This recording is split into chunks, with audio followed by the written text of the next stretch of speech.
welcome to the True Worth podcast. And today we're speaking with Monica Elliott. Welcome, Monica. Thank you for having me.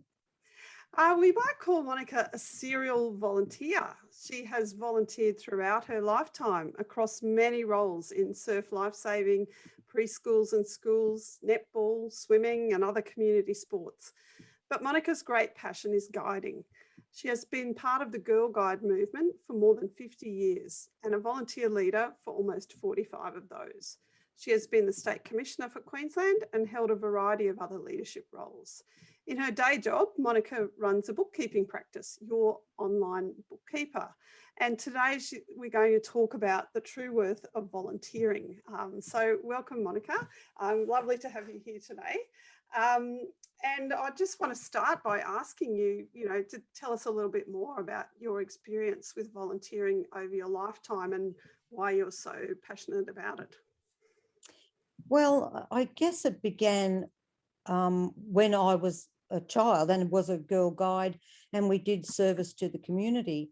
So I helped out at the church, I helped out at the school, and those sort of things. So I think it became innate that that's what you would do when you became an adult. And then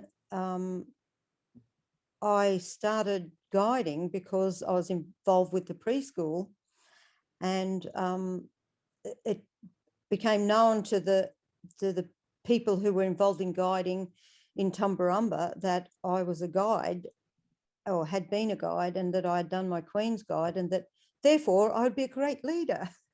And I started that because, well, for a number of reasons, I wanted to give back to those girls what I'd got from being a guide myself. So that was sort of the real reason. And the other was I needed to get some reality because I had 3 little children.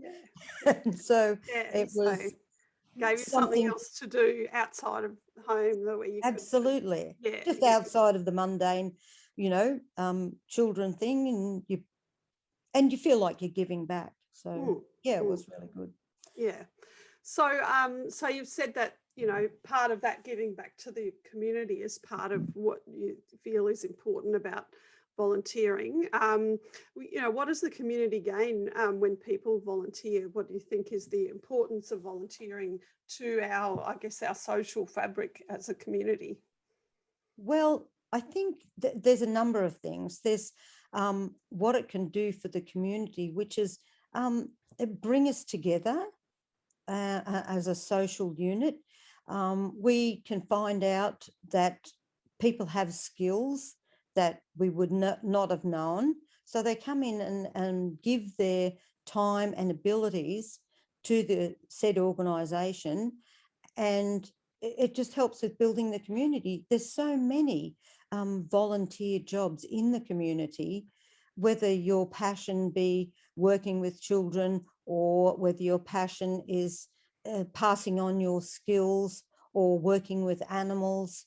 There's so many ways that you can help, but I think it brings together the social fabric of the community. And it does need to be something that you're passionate about, do you think? Absolutely. Yeah, because you wouldn't stay committed as a volunteer. Look, there are what they call spontaneous volunteers, which is like when we have the floods and everyone just pitches in, they all come and they help.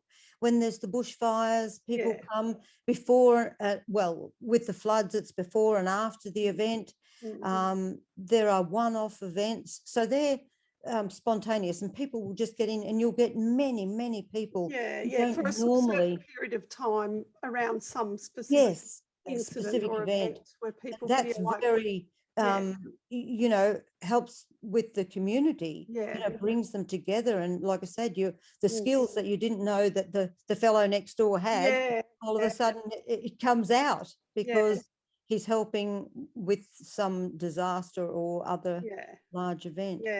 And I mean, it helps in the recovery of the community after those sorts of things too, doesn't it? Absolutely. And with volunteering, on a serial level, it can help with your medical or your health and your well-being, Yeah. because you're giving. It's been proven to alleviate depression in people. And, after our COVID pandemic, Yeah. a lot of people have been depressed. So I say get out there and volunteer. Yeah, definitely. And you've seen some of those types of organisations have arisen in the recent years, like the Men's Shed, and that's one of those Yes. ones that, it's sort of got that specific purpose. But in fact, again, anything that you're passionate about, to get involved with it, helps you to feel like you've got some, contributing some value to the community. You make friends with a common interest,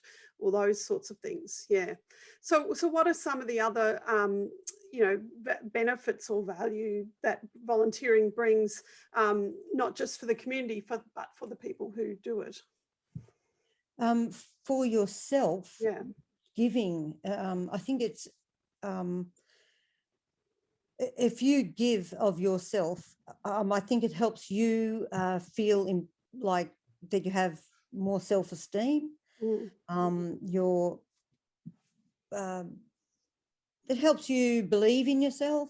It helps you gain confidence. That you share your skills and knowledge with people, and you see the benefits. I think that that's the other thing about volunteering, is that you see the benefits that your time and skills gives to the other people. Yeah. Or in the case of the see the animal. positive outcome, like of the people Yes. you've helped, or the people you've worked with or supported, or you've taught them some skill, or Yes. like you do in guides. Yeah. So no. So that's Reach their excellent. So that's potential. really rewarding. Yeah. Yeah, absolutely. And I think that that's probably the greatest thing for me personally, is what I see the benefits the girls get. And I sometimes see these girls from the age of 5 or 6 right through to 18. So I'm there their entire life as a child. And what I see, how they develop and grow is just phenomenal. And that's so worthwhile. And sometimes I don't even get from a particular child, I don't get it till I see them again a few years later, when they've grown up and they've got married and have children, and they just say how wonderful their time was. Well, that gives me a buzz. Of course. To think that they thought so highly of me, to even mention it, really. Or that they've thought to keep in touch, or that they wanted to catch up with you. Obviously, that means that they felt that there was a connection, and that you had been an important part of their lives. Yes. I'm still in touch with girls that I had in guiding back in the 80s. So around Caloundra, and I have girls who live overseas now. Yeah. So, I mean, you've obviously, you speak very passionately about it, and you've obviously seen a lot of value yourself from volunteering over the years. Do you think that people who maybe haven't done it, or who haven't done it that often, or maybe they've more been like a spontaneous volunteer like you talk about, rather than something that's a long-term commitment, do you think people undervalue volunteering and what both they and the community can gain from it? Oh, for sure. Absolutely. If you've never volunteered, you don't know what what the giving is about the volunteering. For those who have volunteered, even if it's just the spontaneous ones, it helps you to understand what the feeling of volunteering gives you, and what it is benefit for the other people. Those people who helped in the floods, there was hundreds and hundreds of them, giving hundreds of hours. And if you don't do things like that, you just don't know the feeling that you get from giving. So do you think, in your experience over many, many years as a volunteer, do you think there's times when you've been underestimated? I mean, is there in some situations this sense that people don't take a volunteer seriously because they're not being paid to do their Oh, job? absolutely. Absolutely. That is, well, that's one of my pet hates about, people go, oh, well, you people get paid to do this, because obviously we're there every week with those girls. Yes, yes, And it's, it's a big commitment, of course, yes. and people, And of they course, rely on you to be there. Yeah. absolutely. So the parents and the girls come and go, Mm, they go through their journey in guiding. Um, and some of them, it's a short time, some of it, it's a long time. mm. But yes, I did have, I have had parents who have said, well, you get paid to do this. And I go, oh, no. No, I don't. It is one of the things we do have to remind parents on Yeah, a regular basis, that not only myself, but the other people in the guiding community in my district, they're all volunteers. yes, Even as a state commissioner, yes, you're still a I volunteer. was still a volunteer. And that is surprising for some people, Mm, that mm, a head of the organisation that is unpaid. mm. And Because it's it's very not always unusual. the case. If I mean, with a lot of sporting clubs, the coaches do get paid, or the umpires get paid. Yes, Even if it's a small yes. honorarium, but and certainly if you were like the head of the AFL, you'd be getting paid I substantial. think so. Right, which is completely different to Girl Guides or Scouts or even Ab- Surf Lifesaving or other types of organisations where those people in very senior positions, which can be in fact a full-time job, but it's yes. voluntary. Yeah. Yes, it's a very unusual situation, the scouting and guiding, where the people in the top jobs are volunteers, even at a board level. Yeah. At Australian Girl Guides Australia board level, they're all volunteers. Mm, Yes, mm, Chief mm, Commissioner for mm. Australia, volunteer. Yeah. Yeah. Yeah. Yeah. So, I mean, there's pros and cons, I suppose. So, what factors do you think people need to consider if they're thinking about maybe getting involved in volunteering and in something that they're passionate about? Well, first of all, find what your passion is. Yeah. Yeah. Absolutely. If you're have got a really great love of animals, will Mm, seek out the animal refuge places, and mm. seek out people who are helping, animals sick or injured animals. Yeah. There's wildlife people. Yeah. Um, Yeah. There's wildlife rescue or yes. RSPCA, So if that's your guide dogs. passion, Yeah. Yeah. if it is helping the children, like you might have been a star in the your rugby league, and Yeah. you might want to pass that knowledge on to the others. But yes, find your passion and be prepared to give your time, Mm. but only as much as you can without it interfering with your the rest of your life. And that is Mm. the reason why a lot of people don't volunteer, is because they have too many things on, Yeah. um, with family and work and Yeah. all And those job sorts of work and things. kids and everything like that. But yeah, And make find your passion, and like I said, don't do too much. But when you're there, give it 100%. Yeah, yeah, yeah. Give it So, your so all. dedicate the time that you Yes, can, but then really throw yourself into it when you're in that time frame so that you can yes. get the most from it and make the most of that opportunity. And it Yeah, benefits both the yeah, people that you're giving the time, or yeah, and and yourself. yourself. Yeah. Yeah, yeah. So how do you manage your volunteer commitments around your paid work and family and other commitments that you have?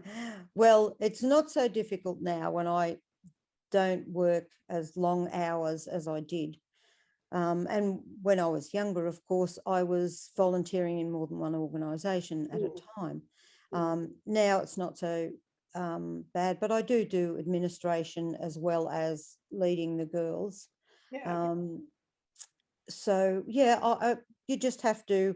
I've always put aside that time Mm, to dedicate to the girls, and sometimes it yeah, clashes with family things, but you do weigh it up and decide which one is going to be on today.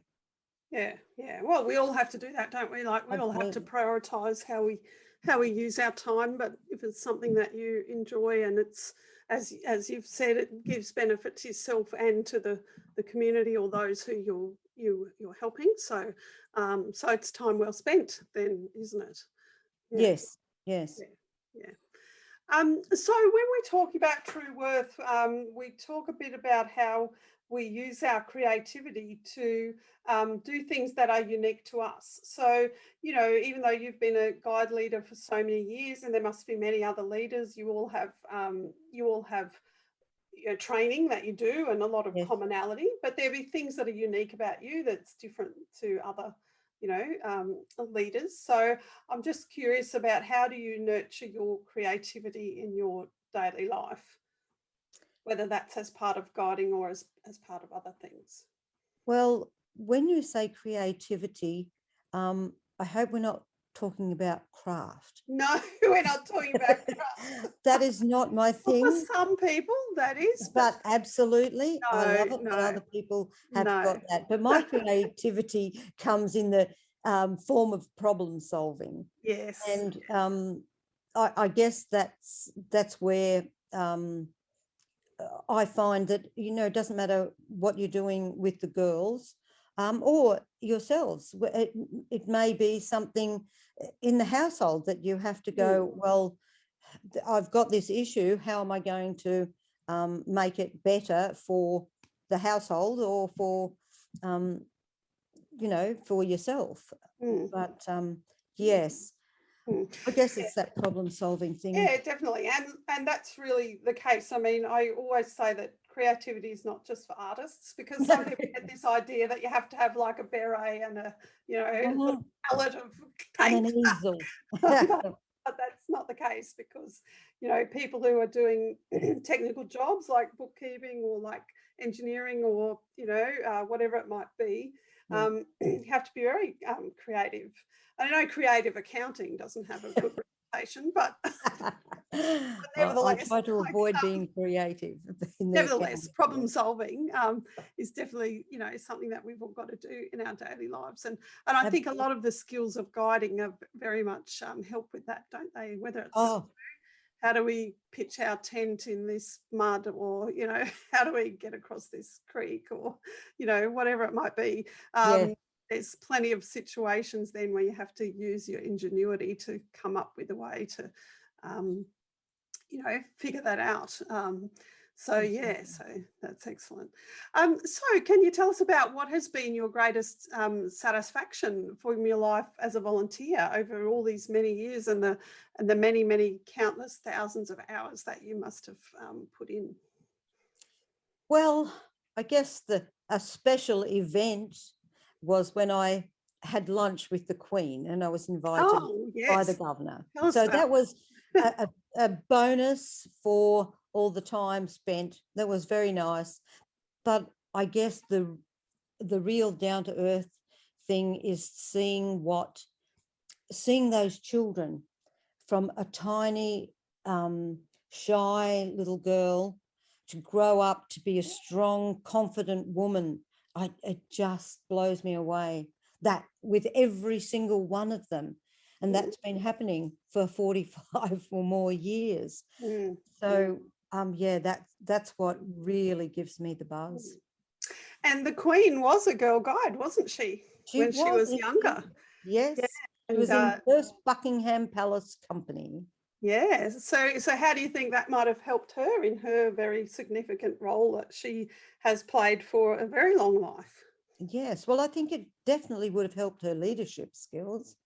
And it certainly would have helped her adapt to her life in the army during the war. But yes, it would be significant in her leadership and teamwork, because she doesn't do it all on her own. Oh no, She definitely does not. work with a very big team of people.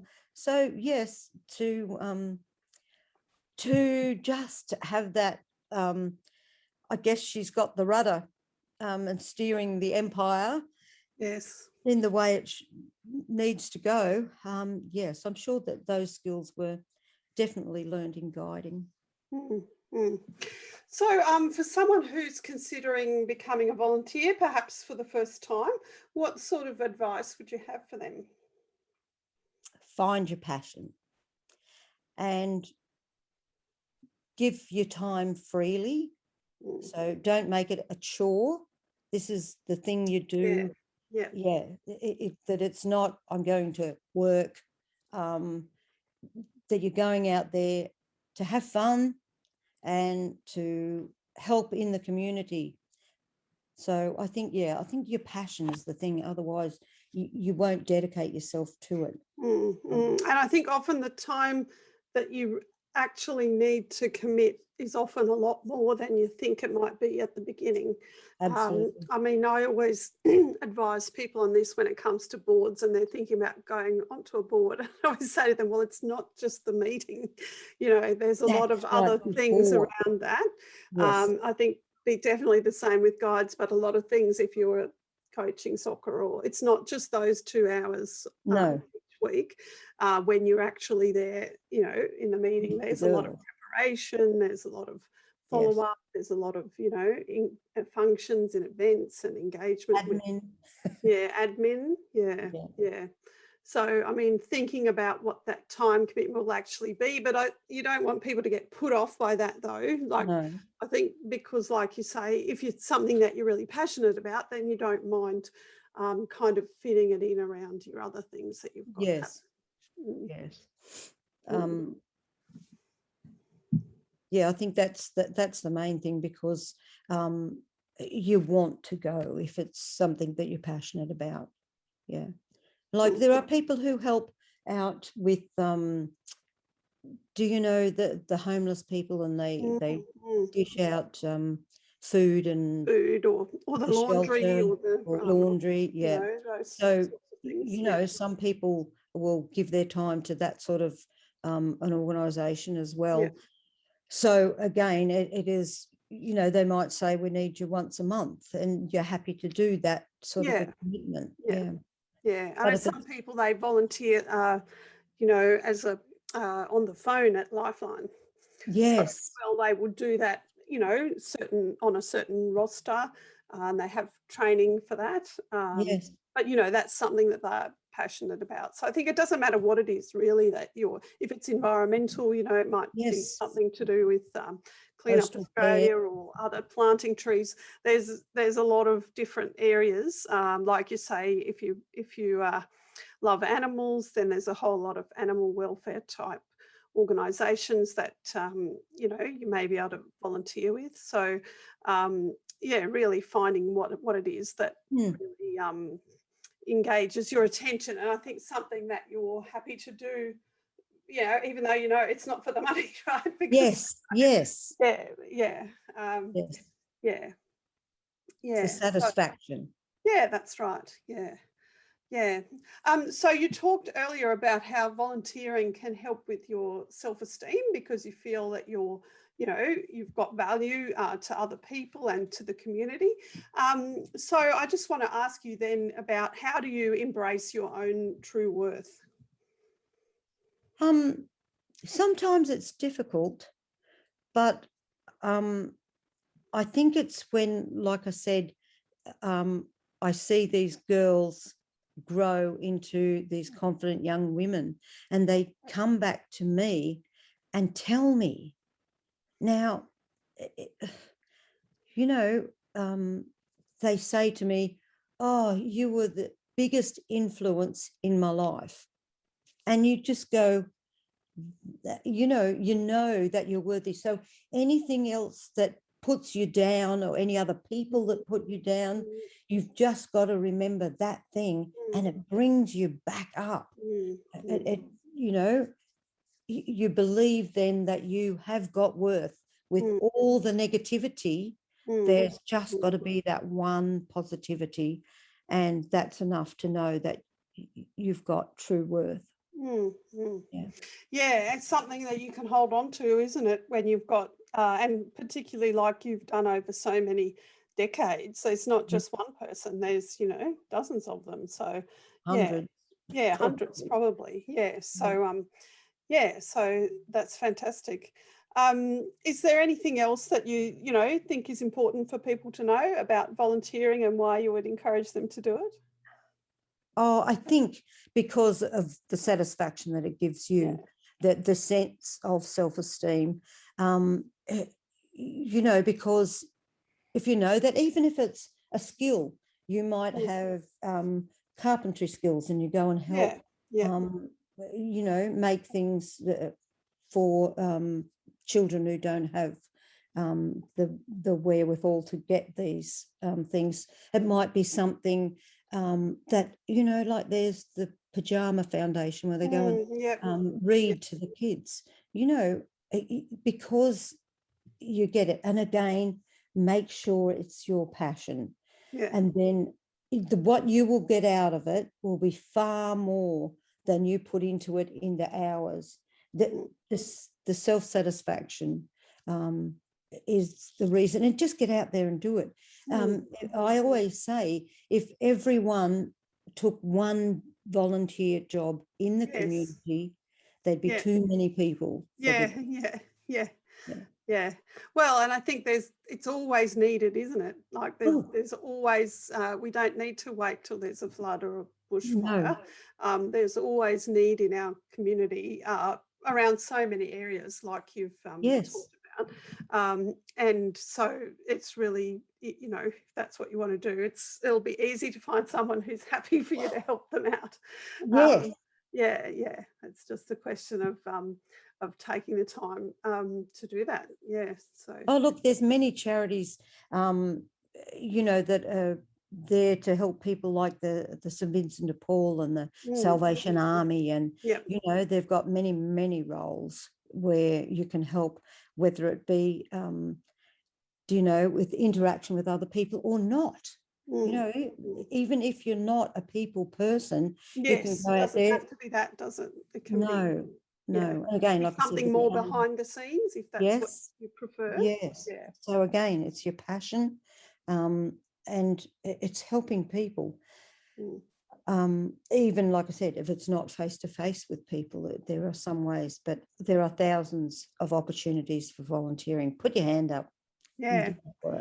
Fantastic. Well, thank you, Monica. It's been wonderful to talk with you today. And, you know, I've done 2 of these podcast interviews so far, and they've both involved royal connections. So, really? So that's been interesting. And look, thank you all for listening. If this conversation has sparked your interest, I'd love you to join us in the True Worth community, where you can share ideas, insights and inspiration. And you can find us at trueworth.mn.co, and I would love to see you there. Thank you.